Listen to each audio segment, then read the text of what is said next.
O primeiro erro que detectamos é un fallo no deseño das parcelas, no deseño físico de como é o pasto, vale? Como se fan os camiños, como se fan as parcelas, accesos a agua, puntos de agua, todo isto ali hai uns fallos bastante importantes. En segundo lugar, tamén vamos a ter fallos importantes de planificación.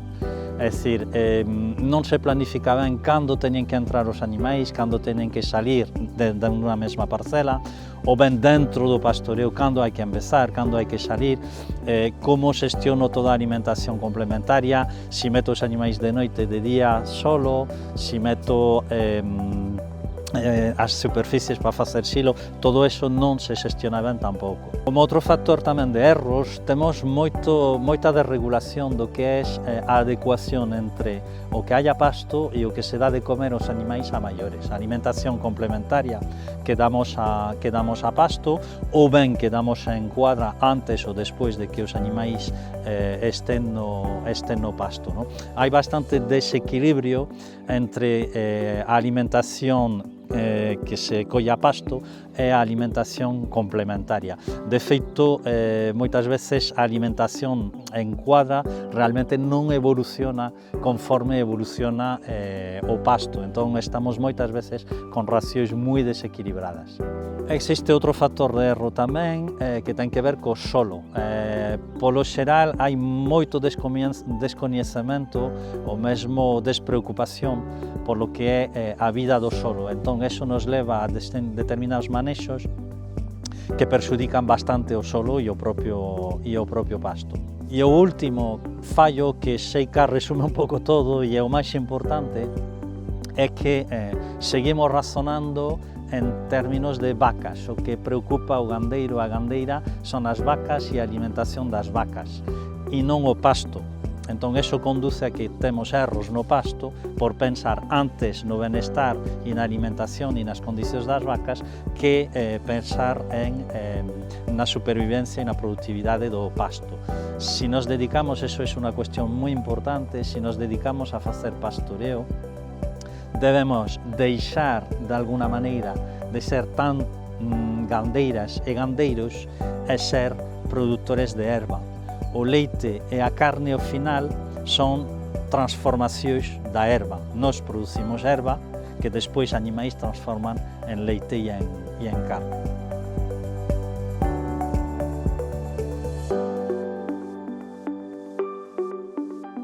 A altura en que entramos a pasto é importante decir que xa é un dato importante, é dicir, non se pode entrar en calquera momento.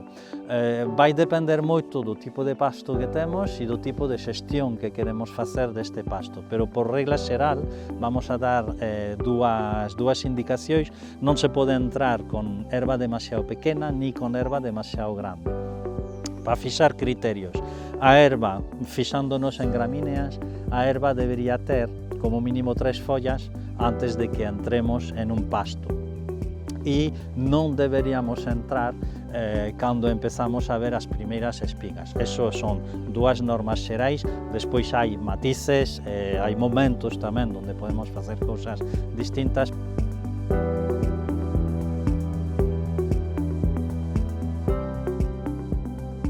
Tamén é moi importante decidir e ter claro cando vamos a retirar os animais.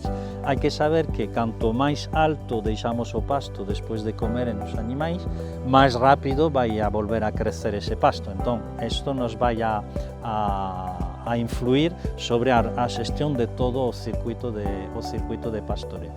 Polo xeral, o fallo que hai é rapar demasiado o pasto. Para fixar ideas deberíamos deixar como mínimo unas 2-4 centímetros de folla para retirar os animais. Rapar máis que isto dificulta o rebrote posterior do pasto e a productividade posterior, ¿no?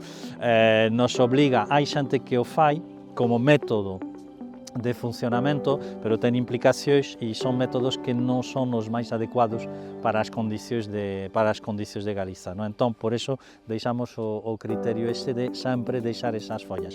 Na práctica hai un indicador que nos pode axudar para iso, e é que cando sacamos os animais, o pasto debe quedar verde.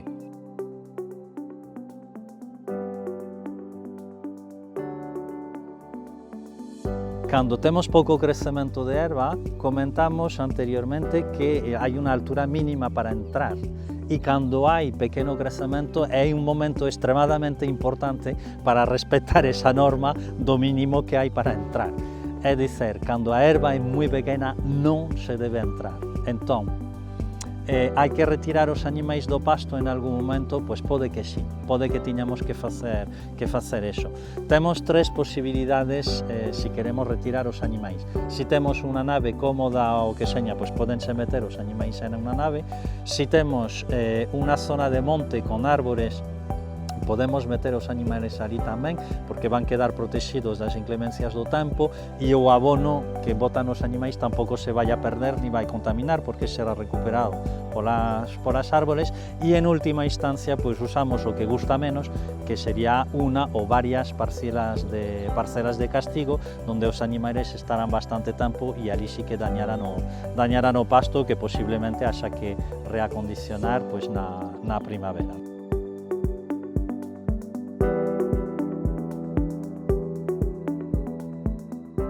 A veces temos as parcelas que se degradan e temos en mente pois, resembrar ou facer algo para que se poñan máis productivas e renovarlas. Hai que valorar moito o estado de degradación e hai que pensar que o estado de degradación en que está unha parcela é consecuencia do pastoreo que facemos.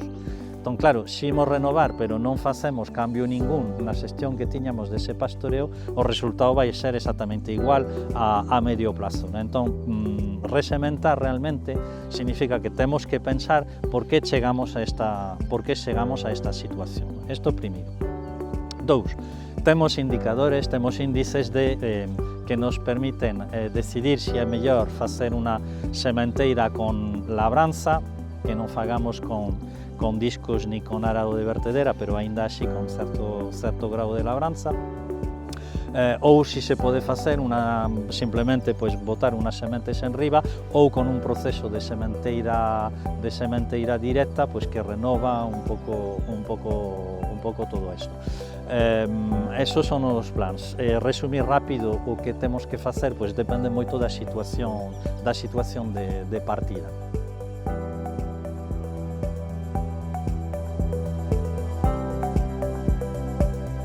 Cando temos o que chama a xente malas ervas, hai que entender dúas cousas.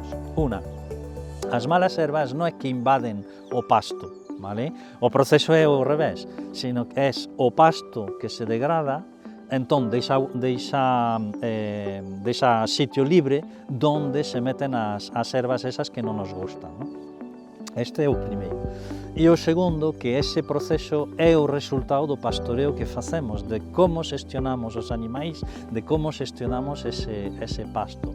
En unha parcela que este xestionada correctamente, non imos ter aparición excesiva desas ervas que non nos gustan. Vai haberlas, que pode ser positivo porque aportan cousas tamén, tanto no solo como na alimentación dos animais, pero digamos que un pasto ben xestionado vai manter unha calidade moi alta durante moito tempo.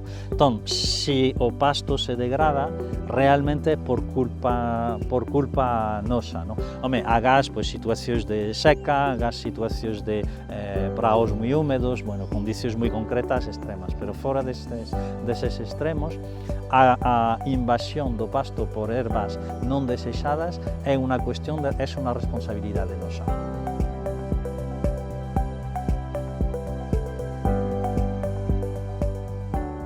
O primeiro que hai que facer é taparse os oídos, vale? Escoitarse moitos bulos, moitas fake news sobre o pastoreo, que eso non rinde, que non produce, etc. Entonces, primeiro, tapamos ben os oídos e nos dedicamos ao que nos temos que dedicar, que é facer crecer, observar e manexar o pasto. Isto sería o primeiro. A segunda cuestión é que temos que prepararnos.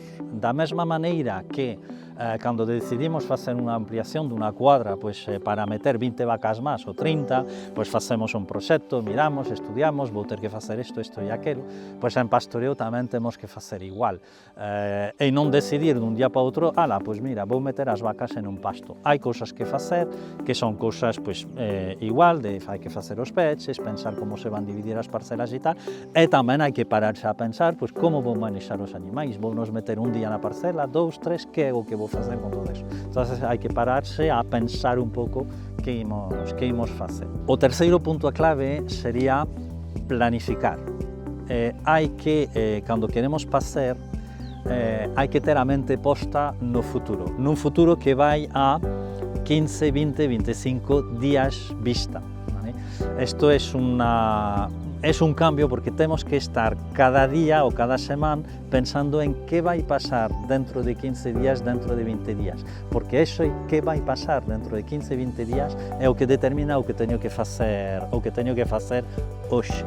Entón, eso sí que cambia un pouco respecto dos costumes que temos de xestión dos animais, dos pastos e do noso día a día. E para terminar, deixar claro que o pastoreo non é unha actividade de antiguos, non é unha práctica que require moito coñecemento técnico, da mesma maneira que as producións máis intensivas tamén requiren de niveles técnicos altos, e é un sistema de produción que nos permite perfectamente sacar unha rentabilidade, mesmo unha rentabilidade alta dos nosos animais.